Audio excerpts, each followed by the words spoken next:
Yo, so thank you for tuning in, clicking on this video. We got another recipe. This is my first time making this, so I was a little nervous how it's gonna come out, but I think it came out pretty good. It's looking good, it's smelling good. I can't wait to eat it.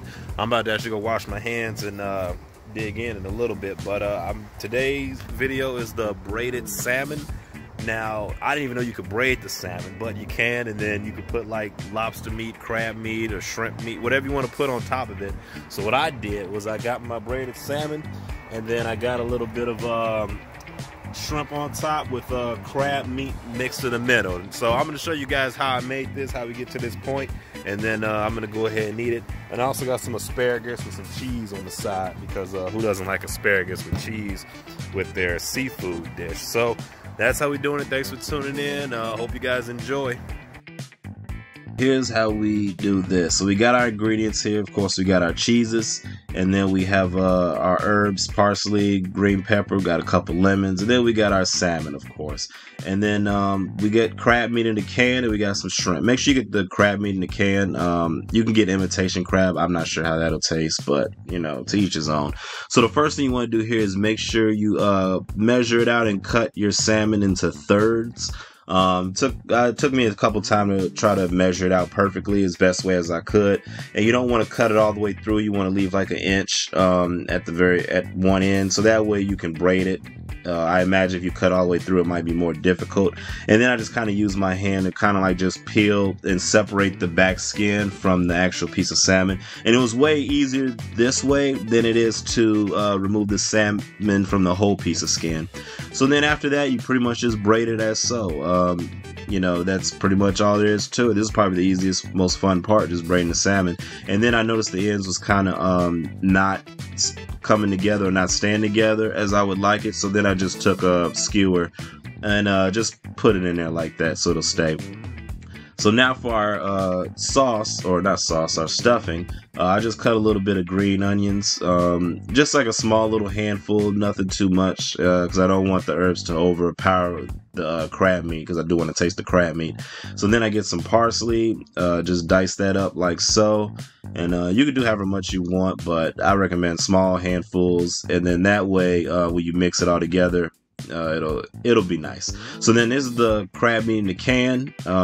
Just put that in a bowl with my herbs, and then I'm gonna throw in my cream cheese in there.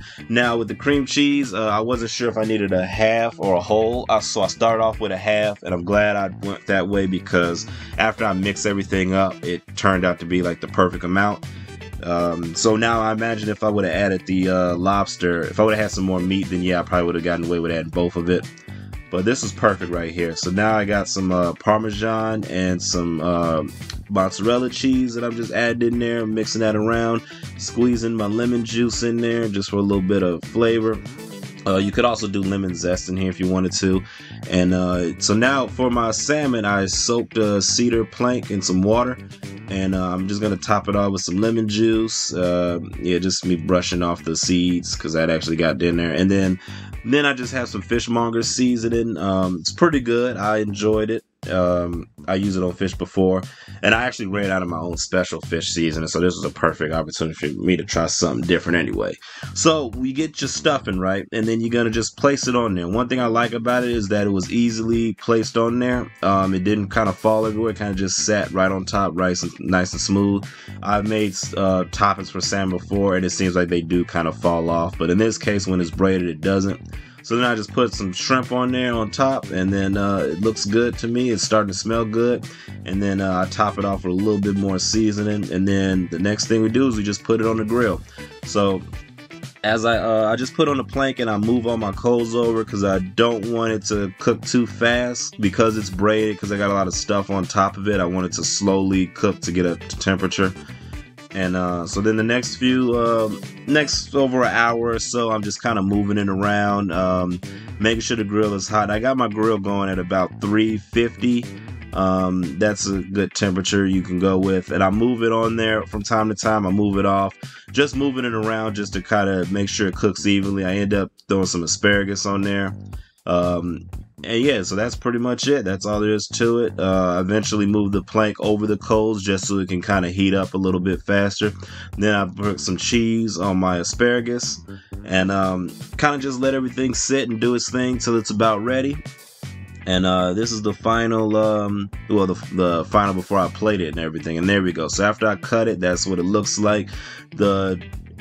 The stuffing actually forms like a little crust, and then the inside is really cheesy, gooey, and creamy. Really delicious. And that's the final, yep, that's it. So yeah, you can cut it. Serves a lot of people, but please subscribe and tune in for next time.